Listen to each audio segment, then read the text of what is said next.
Mga ka-showbiz, magdadalawat kalahating buwan na mula nang mag-host si Paolo Conti sa Revamp Itbulaga. Ikinatutuwa ni Paolo na umabot na ng 25 minutes ang commercial load ng kanilang programa. Nakakatawa, noong opening namin, yung pagkatapos ng commercial break, di ba? Lahat ni Paolo nang makatsikahan noong August 13, 2023 sa look test nila ni John Arcilla for their movie Fuchsia Libre. Paupo ka pa lang, last one, di ba? Ngayon, nakakapagbanyo na ako, nakakapag-CR na ako pag commercial break. So alam mo yon, maganda siya, maganda yung feeling. Halos magkakadikit na ang ratings ng noontime show na Itbulaga, Eat at It's Showtime.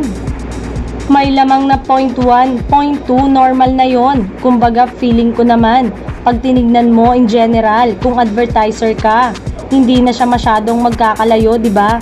Sabi ni Paolo. So, ano ngayon kung number 2 ka? Kumusta na siya matapos mabago ang daily routine niya dahil sa biglang pag-host ng Itbulaga?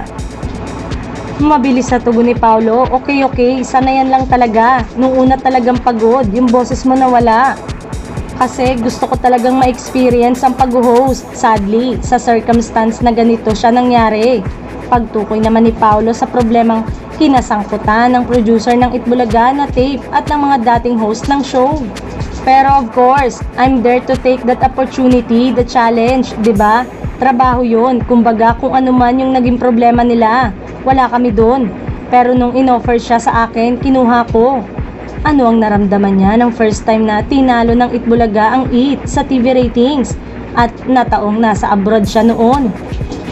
Oo, kahit na, I'm still part of the show, di ba? Regardless kung absent ka man or what. Malumanay na tugon ni Paolo. It's very important sa moral ng mga co-host mo na kaya mo na siyang gawin, ika nga.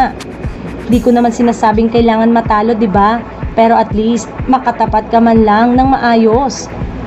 Katulad ng sinasabi natin, yung ratings naman, it's not that bad anymore. Advertisers are coming in. People are starting to watch. Nakikita naman nila na nag-e-enjoy rin kami.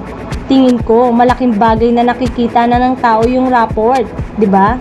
Mas kalmado na kaming mag-host. Syempre, nung una medyo para akong robot. Ngayon medyo relax ka na. May madadagdag pa ba na regular host ng Itbulaga? May aalis o papalitan or what? Wala pa naman sa latest ng aming say ni Paolo. Of course, we're open to guesting sa mga guesting ng iba para makita yung kumusta yung rapport. Marami na kaming nagigest. Ang problema mo na rin lang dyan, yung ibang ginigest kahit okay, may ibang seryeng gagawin. Syempre, we're also looking for people who are willing talaga. Na-hurt na mas gusto ng ibang kapuso artist na sa Showtime. Mag-guest sila sa Itbulaga, nangingimi yung iba.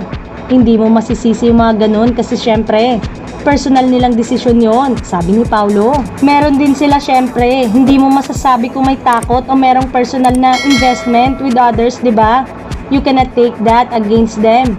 Basta kami kung okay sa inyong mag-guest, bakit hindi? Thank you.